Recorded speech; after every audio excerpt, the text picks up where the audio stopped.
night, I heard a screaming of pain, really screaming of pain. And she should have died, we found out in the back room. But when they opened her up here in Frankfurt, they seen something that they'd never seen before. This is Touched by Heaven. Everyday encounters with God. Those moments when heaven and earth collide. And we see God. We see His hand reaching out to us, attempting to get our attention, inviting us into a closer relationship. Here we share stories of encounter with angels, prophetic dreams, near-death experiences, visions, big and little God incidents. In this episode, miraculous healings and divine intervention. I'm your host, Trapper Jack. Welcome. So glad to have you here. You're going to enjoy this. This is kind of a double lesson here. It's a double, well, the headline, God's protection inside the bubble. What is that about? God's protection inside the bubble. It's a phrase, inside the bubble is a phrase I use. It has to do with God's protection when we are fulfilling our purpose. Every single one of us is put on this earth for a purpose. We've all been given a purpose that only we can do, right? So while we're fulfilling that purpose in life, that God-given purpose, we're protected. Nothing can take us out. Biblically, you think about John the Apostle. I mean, they threw him into boiling hot oil, walked away. Job's not done yet, So let's explore being inside and outside the bubble today. It's fascinating. It gets really interesting the deeper we go into this. Hello. Oh, sorry. I saw a FaceTime audio come up and I thought, oh no, I don't have, my hair's not even dry. See the beauty of audio. See the beauty of audio. This is Linda Mades. She's been with us a couple times. She was back in episode 51 and 52. Definitely living inside the bubble, and she's got news stories of God's protection coming up in this episode. But back in episode 51, she mentioned how as a child, she was being prepared, shall we say, for what life was going to be like growing up in a kind of a godless household. Jesus himself came to visit her to say, I exist. Just know that I exist. And that was enough to sustain her. And along the way, she's had so many experiences. They're both very good episodes. So check those out, 51 and 52. A lot of people didn't know this about me, that I'd had this experience, especially Jesus as a child, come to me and say he exists. These people didn't know that. That's something that was personal for me. I mean, I'm letting this out through you, and I think that's what God wanted me to do. Recently, Linda's husband had some work he needed to do a couple of hours driving away, and her husband needed to do some reading, so she said, I'll drive. I'll take care of the driving. You do your reading. We'll spend the day together. It'll be great. And when we got off at our exit to go to his first job, you know how you come to a stop at an exit and you have to make your right or your left? Well, as soon as I came to a stop, a bell starts going off. Ding, ding, ding, ding, ding. And we're like, what is that? And it sounds like a seatbelt, So we both tugged on our seatbelt and I said, there's no lights on. There's no lights on. I don't know what it is, but it sounds like a seatbelt bell. So he goes, well, go to that gas station. So I swing to the right. I swing into the gas station, rolling. It stops. And I said, well, it stopped. There's no lights on. I'm going to go on. We're running, on time. I said, I'm just going to go on. I just kept the car going in through the gas station, out, and then made my right to go into, continue on the way. So again, remember, she was at the intersection, right-hand turn, ding, ding, ding. They go, what the heck is this? They pull through the gas station, and then the dinging stops. She keeps rolling. She didn't stop. She just kind of keeps rolling through. I guess we're okay. Everybody okay? Husband say, hi, everybody's, yeah, I guess we're okay. Comes all the way back around again, back to the same intersection and makes a right-hand turn, okay? So the whole thing is, what's that, an extra 20 seconds, 30 seconds to kind of pull around and through and back around again? Yeah, delayed her about 20, 30 seconds. She now looks down the road and she sees the semi. Here comes a semi around the curve. In a curve, a semi came at us and lost control in the curve. He was coming too fast around the curve, coming at us. So his whole bit of his truck, he couldn't keep it in his lane. So he literally went into our lane, where we would have been, Trapper, I am convinced of it, had we not swung into the gas station, swung out of the gas station, and then we would have met him. And I know without a doubt that was the timing to not be hit. He missed us. We were missed. He regained himself, but that I can't believe that it happened. I just can't believe it. The timing kept me from being in the curve with him. I just feel it in my heart, the timing that I would have been had I not had the ding, this weird ding in our car go off. And because I've been listening to God's simple messages a lot more these days, I immediately knew what had happened. Talk about your husband. What was he? My husband is going, girl, I get it. Yeah. He's like, I never really put much thought to this, but he says, I'm seeing it now happen in front of us. Well, what happened at the end of the day is even more of a reason why I called you too. So we had a wonderful day, Trapper. We had a lovely dinner. We drove the 2.5 hours home. But when we went to go pick up my car, which was parked at a gas station. And just to set this up a little bit here, you ever watch drivers? Sometimes they're coming up to an intersection and they're going to make a right-hand turn, but the light is red. So they'll cut through the corner. They'll cut through, it could be a gas station or a store or something. They'll cut through the parking lot, right? I know you've never done that because you're incredible at driving. But you've seen drivers do that, right? Okay. Continue on, Linda. No, there was no parking places left beside my car. So he just basically stopped with enough room for a car to pass between his truck and my car. So when he lets me out, I went to the back of the truck to cross over to go to my car. But what I did and what I saw was a heads-up penny right below his truck. And I look at the heads-up penny and I go, oh, it's heads up. And I bent down, picked it up, and a truck went through the you know how he's trying to miss a light, you know how the people will do that so that they don't have to stop at a light, they'll go through people's places. He went so fast through there that had I not picked up the penny, he would have hit me. You would have been right I would have been in the path of that truck. You needed something to stop you. I needed something to stop me. Okay, so my husband, he rolls down the window and he goes, I couldn't see you. I saw the truck coming. I didn't know what to do. I couldn't stop. And I said, honey, this penny, and I held out the penny in my hand, stopped me. And you've heard the episodes. What do you read on that penny? In God we trust. Yeah, baby. Yeah, baby. He was white. Trapper, he was white. He was white because he saw it unfolding. You know, he saw the truck speeding. There was no way he could do anything to stop me. He was in park. There was nothing he could do to stop the truck. And that penny saved my life. And I know what you're talking about for people who don't, it's a red light. I'm just going to shoot through this parking lot, or I'm just going to zip through here. And he wasn't slowing down then. He barreled through. Wow. Barreled through. So I thought it worthy to say that twice on one day, God's simple, yet poignant, yet wonderful message has happened once again. And I appreciate it and give the glory to him for that.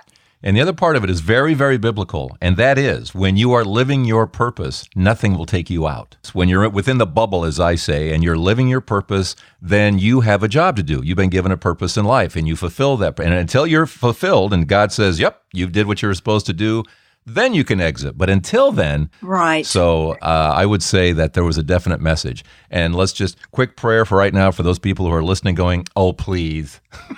Rolling their eyes going, it was just a penny. And it was just a ding-ding because sometimes cars do that. No, you were protected twice that day. It was almost like, in case you didn't get it the first time, Let me just show you how protected you guys are. Yeah. And the beautiful thing is my husband got to experience this, but he's getting to now be part of these things with me. This is Jesus having a conversation. I call these conversations. They're just Absolutely. They're conversations. And what's the conversation? I'm protecting you. I got you. Mm-hmm. I got you.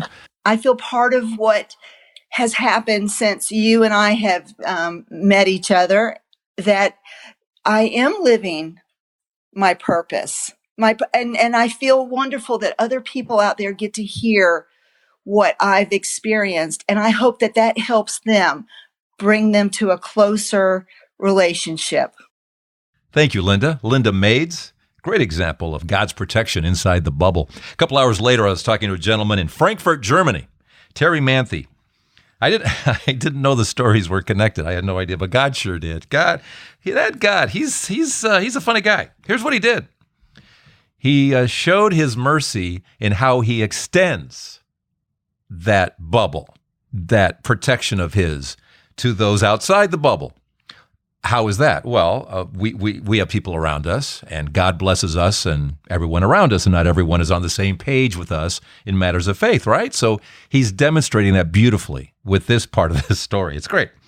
So, and you'll hear a little bit about Terry's story in the sense that he just found Christianity really within the last 5 years. He's not surrounded by it at all in Germany, but he felt it, went seeking for it, had his world collapse not that long ago, hung in there. And then someone very dear to him having a medical issue, well, that you heard at the beginning of the episode. Remember the thing about the doctor saying this? She should have died, we found out in the backward. But when they opened her up here in Frankfurt, they seen something that they'd never seen before. This is Jesus at work. Because here's what we always want Jesus to do. We say to him when somebody is close to us, but they're not there in their faith, go touch them, Jesus. Go get them. Go do something, right? Go do something miraculous in their life. Wake them up. Go wake them up. Bring them inside the fold here, right? Well, that's what happens in this episode. Jesus does something miraculous. This is just in the last week. So the results aren't in yet on the impact it will have. So this is in progress. This is in progress as we speak now. As I talk to Terry Manthe in Germany, here on Touched by Heaven, everyday encounters with God. I'm very new to faith. I'm very new to knowing Jesus. I'm very new to God. Terry was actually born in Canada. His dad was from the U.S. Dad was with the military. He moved to Canada. Whole family then moved to Germany, and everybody stayed over there. I was brought up totally not religious. All I got in German schools, you got math, you got English, you got German. You'll have religion too, which they basically teach you Middle Eastern history and tell you what a good Punisher God is. I never had very much contact with the Christian faith, except the churches being here, knowing that Christmas has something to do with it, and noticing that Easter has something to do with it. I never had much to do with the faith. But then one day it crept upon me that that is the truth. And then I looked into it, and I looked into it even more. I read the Bible, and then I've been looking for information to just confirm myself that it's true what I'm feeling. Sometimes it surprises me who is Christian, and sometimes it's frightening how you're ridiculed if you say you're a Christian. In Germany, it's like this: you have to pay taxes. If you're a member of the church, you have to pay church tax, which is a small amount, and of course that brings a lot of people away from it. But if you say I'm not a believer, then you don't have to pay the tax. Then you don't have to pay the tax. Okay, that kind of yeah. Guess exactly. What people say. Guess what people are going to say. Sure. Yeah, exactly. That's what that's what they say. So, what did you think you were missing or looking for? What was that? There was a deep feeling inside of me. There was. I knew there was something. I knew there was the. Why are we here? Those questions that one asks himself. Why are we here? What are we doing here? What is all this for? I knew there was something, and it was like Jesus tapping on my shoulder. This feeling just keeps burning inside Terry. He just wants more and more to be a Christian, and he wants to be baptized. Catholic, Protestant, he just wants to be baptized. The Catholic priest says, "Really? You want to be a Christian? You're kind of old at 42." So Terry tries the Protestant pastor. he says too, well, it is surprising if somebody at your age still wants to go step into the church and while everybody's going out.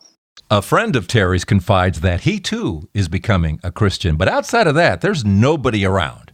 I didn't know anybody who believed. I didn't know any Christian at all.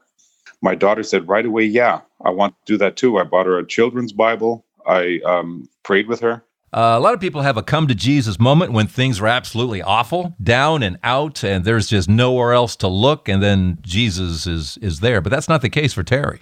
Everything was great. Got a girlfriend at that point of about 16 years, got a daughter, he's got a good job, everything's good. But what happened is God prepared me for really, really tough times to come. I know that now. I didn't know it back then.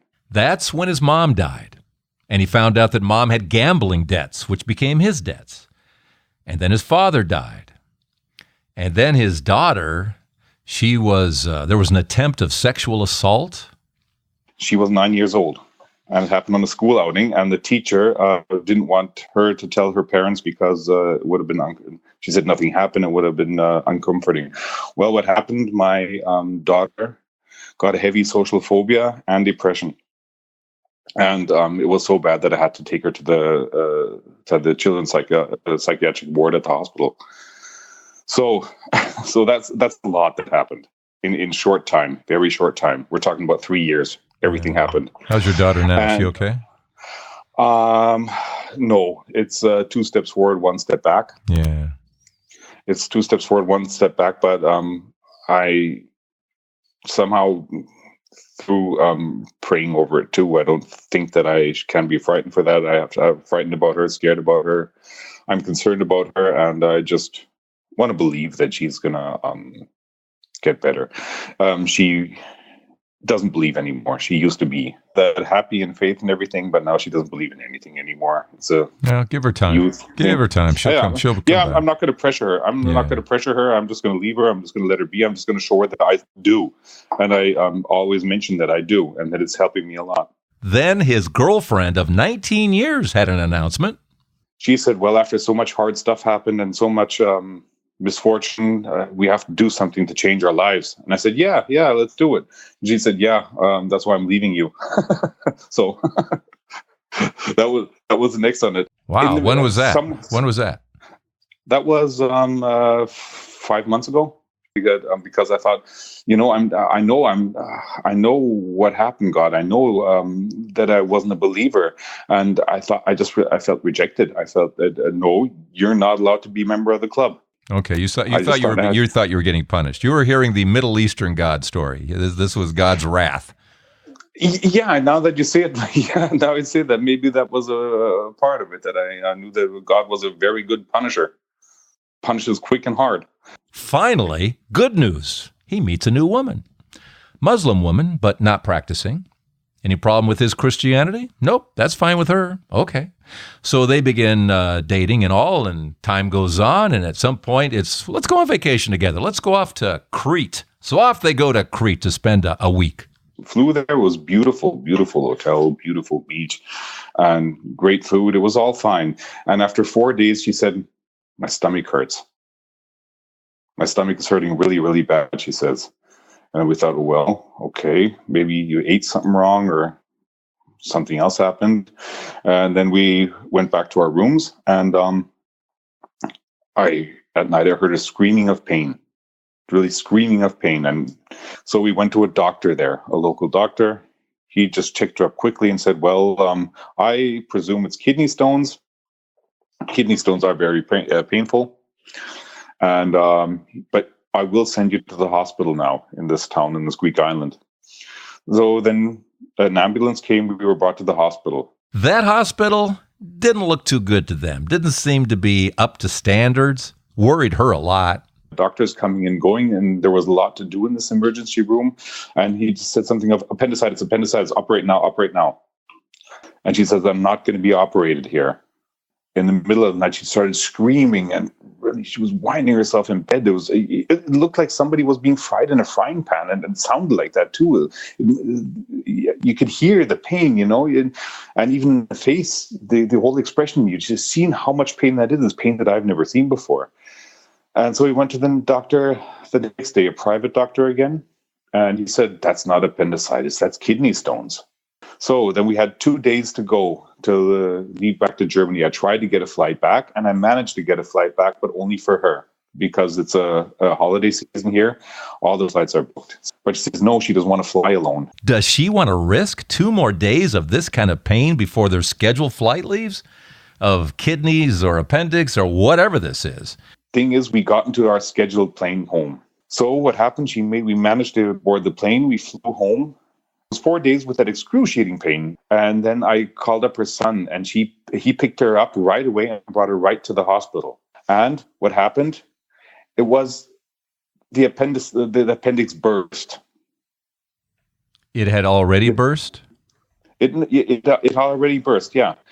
And now the thing comes, when she was in the hospital in that big pain, because she doesn't have much to do with faith, she doesn't have much to do with belief, but she said one thing to me. She said, pray for me. She said that in her pain, in her anxiety, she was not herself. She was under pain medication, and she was she has nothing to do with Christian church. She doesn't have nothing to do with her Muslim faith, but she said, pray for me. So it burst sometime while you're in Crete? Is that when it burst? It must have. We don't know when. But it could have killed her. That poison could have killed her sitting in there that long. It should have. The poison should have killed her after those so many days. It should have.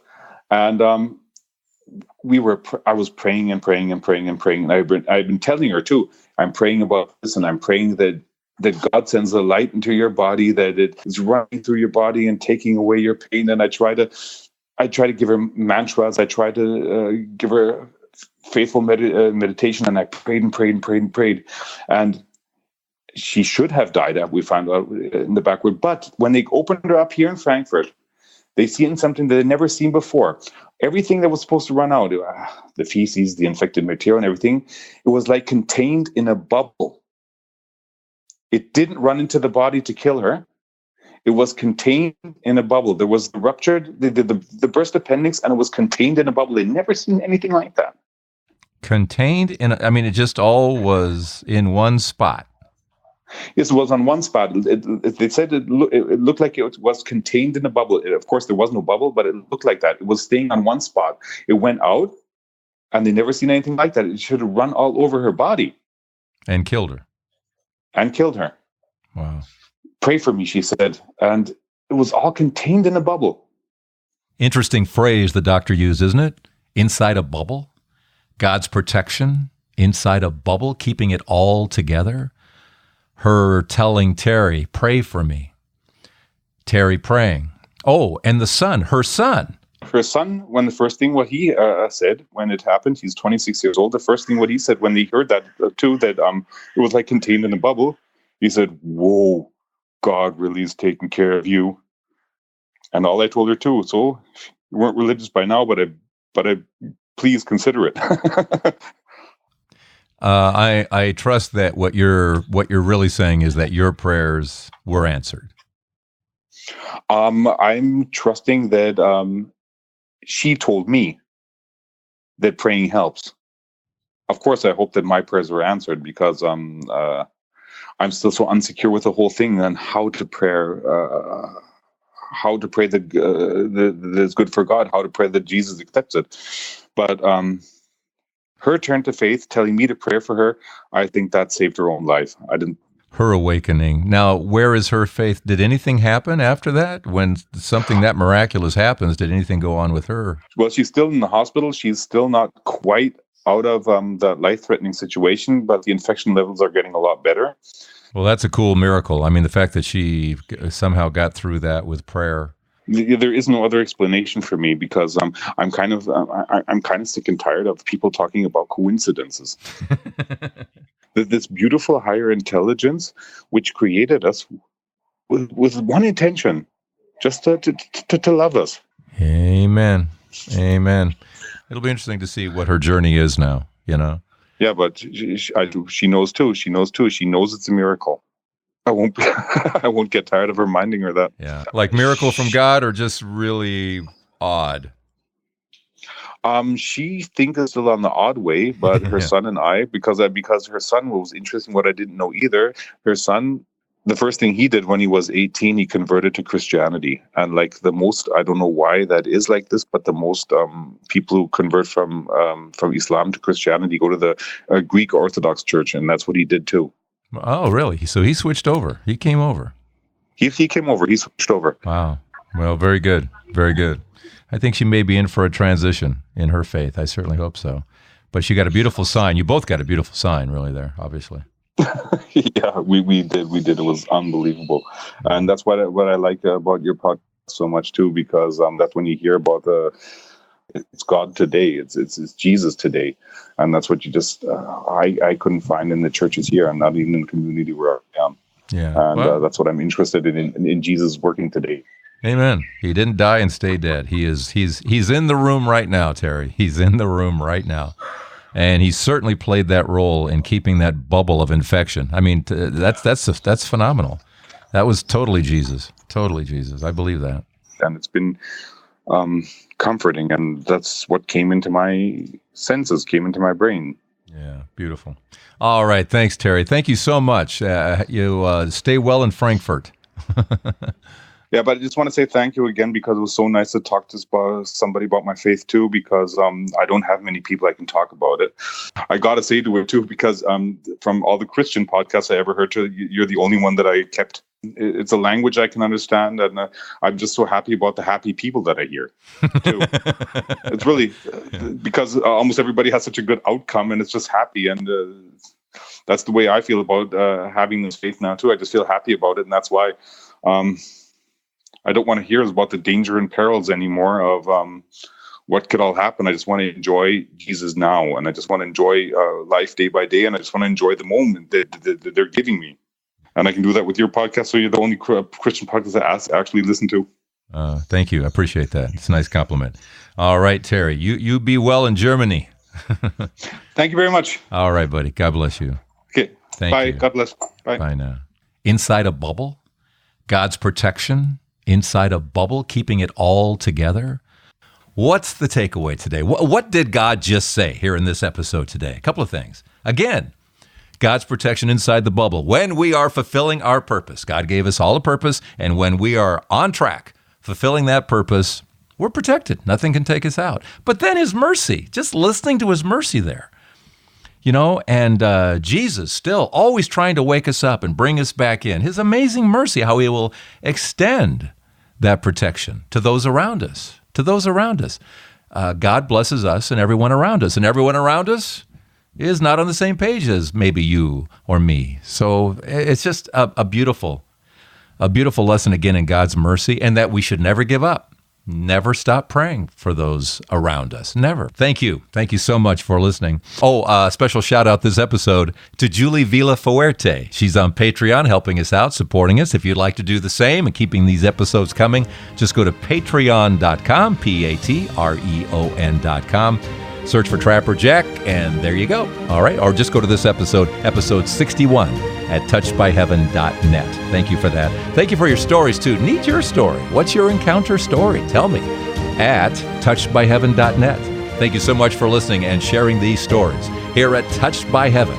Everyday encounters with God. See you next week. I'm Trapper Jack.